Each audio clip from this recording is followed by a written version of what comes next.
Look at these photos. A woman posing next to a helicopter over the California desert. Designer bags on the passenger seat of her Tesla. Poolside selfies in Los Angeles. She looks like any other wealthy influencer living the California dream. But she is not. She is the niece of the man the United States government called the most dangerous terrorist on the planet. And while she was posting luxury photos on Instagram, she was also calling America the Great Satan and celebrating every single attack on American soldiers. On April 3rd, 2026, her life in America came to an end.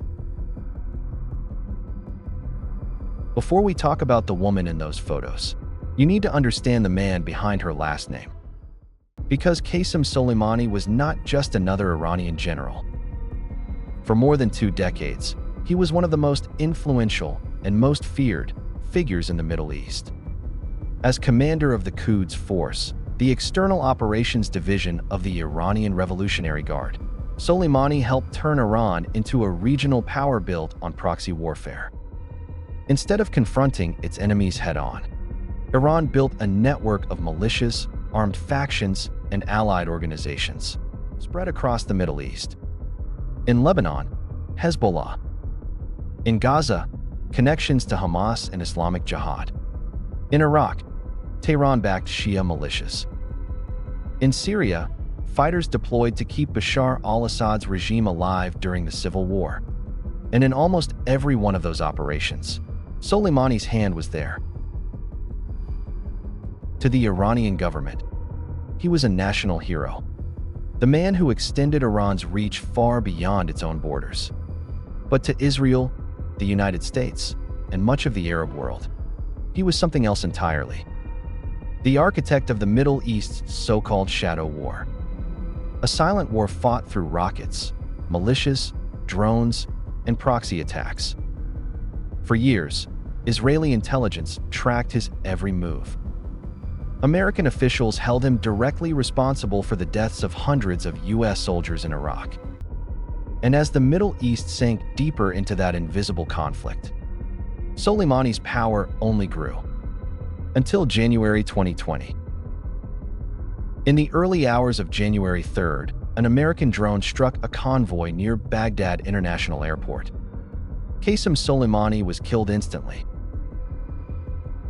For a few hours, the world held its breath, wondering if that strike would trigger a direct war between Iran and the United States. Governments exchanged threats. The Middle East went on high alert. But while all of that was happening, another story connected to the name Soleimani was going completely unnoticed.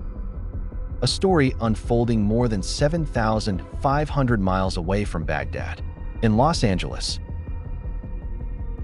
What almost no one knew was that while Soleimani was waging war against America, his niece was already living inside America. Comfortable, safe, legal. Her name is Hamid Soleimani Afshar, 47 years old. In 2015, she entered the United States on a tourist visa. In 2019, she applied for and received political asylum. In 2021, she became a lawful permanent resident of the United States of America, a green card, issued by the same country her uncle spent his entire life trying to destroy. She was not alone. Her 25-year-old daughter, Serena, came with her. Student visa in 2015. Asylum in 2019.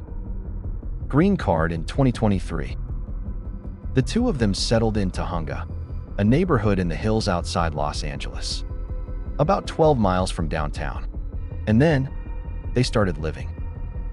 Here is where the story gets truly stunning. Hamid built an Instagram following. Helicopter rides over the Mojave Desert. Hermes bags tossed on the seat of her Tesla.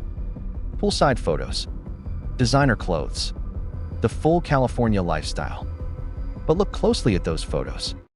She is not wearing a hijab. No headscarf. No modest dress. She is wearing bikinis, low-cut tops, short dresses. Clothing that in Iran would get a woman arrested, beaten, imprisoned. The regime her uncle served and died defending forces women to cover their hair from the age of 9. Women have been jailed, flogged, and killed in Iran for showing their hair in public.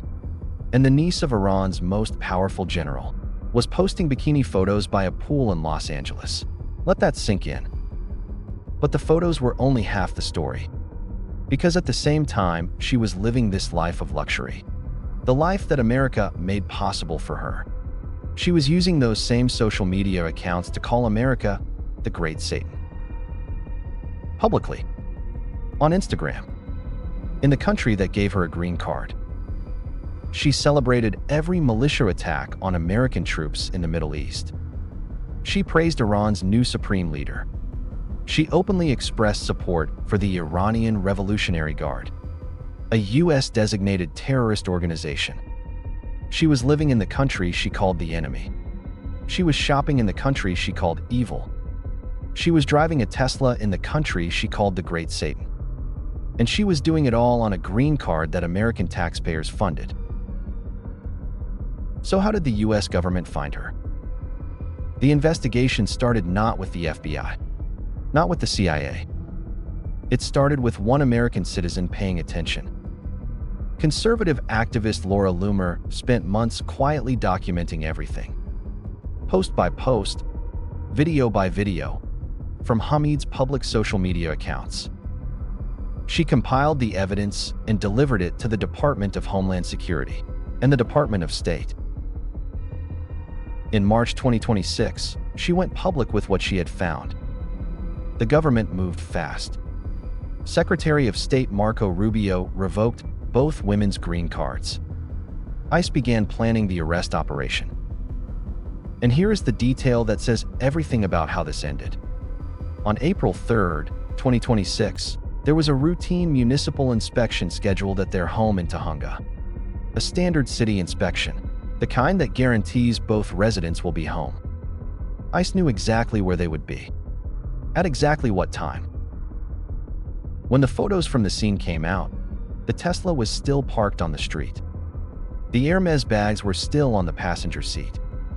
The party was over. Secretary Rubio said it directly. While living in the United States, Hamid promoted propaganda for the Iranian regime, celebrated attacks on American soldiers, praised Iran's new supreme leader, called America the Great Satan, and declared unconditional support for the Iranian Revolutionary Guard, a designated terrorist organization, all while enjoying a life of luxury in Los Angeles. The hypocrisy here is almost too large to fully comprehend.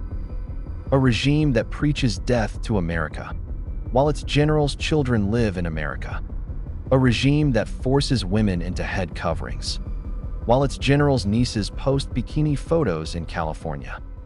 A regime that celebrates the killing of American soldiers, while using America's asylum system to secure a comfortable life for its own family. For years, the American immigration system was used as a safety net by the very people who want to destroy the country that built it. If you watched this far, drop a comment below. Where are you watching from? And what do you think should happen next? Subscribe and hit the bell so you don't miss our next video.